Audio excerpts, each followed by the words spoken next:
Հունվարի 6-ին Սուրբ Ծննդյան եւ Աստվածահայտնության տոնին ամենայն հայոց հայրապետի օրհնությամբ Արամ Խաչատրյան համերգասրահում կայացավ արդեն ավանդական դարձած հայոց Սուրբ Ծնունդ հոգևոր դասական համերգը։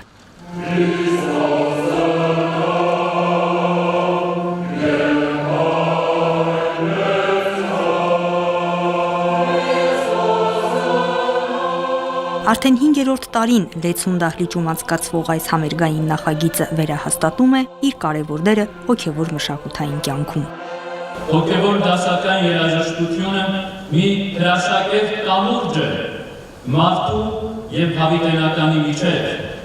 հնարավորություն ընկղմվելու լրության ու անդորի մեջ, խորհելու, աղոթելու եւ այդպես հոգևոր վերածնունդ ապրելու։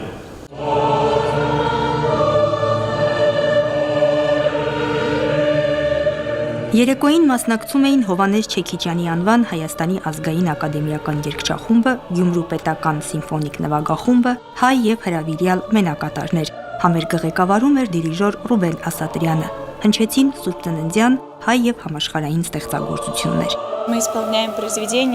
Մենք այսօր կատարում ենք դասական կոմպոզիտորների հոգևոր ստեղծագործություններ։ Հենց Սուրբ Ծննդյան օրվան հատուկ տոնական տրամադրություն է տիրում, եւ դա այնքան հաճելի է։ Սա հաղորդակցման միջոց է, դասականը կապել հոգևոր արժեքների հետ եւ այո, մատուցել այդ երաժշտությունը յուրովի։ Այսօր այդ հնարավորությունը ընձեռնվել է Գյումրու պետական սիմֆոնիկ նվագախմբին։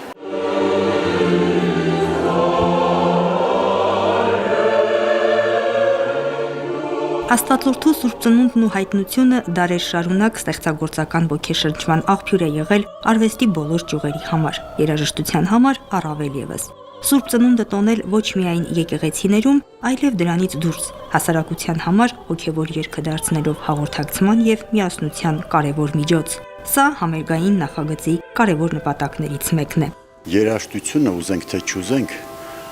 արվեստների մեջ ամենատարածվածն է։ Տեսեք, թե թատրոնում կա, թե կինոյում կա, ամենտեղ երաժշտությունը մասնակից է։ Եվ այսօր մեծ Հիսուս Քրիստոսի ծննդյան օրն է, բացարձակ Աստված, իսկ մեր առաքելական եկեղեցին գիտենք, որ դավանաբանական առումով ամենահարասատն է։ Մեծ խորհուրդ ունի այսօրվա ծրագիրը, հավատացեք, եւ հայերիս համար այս խորհուրդը միշտ էլ կարևորվել է։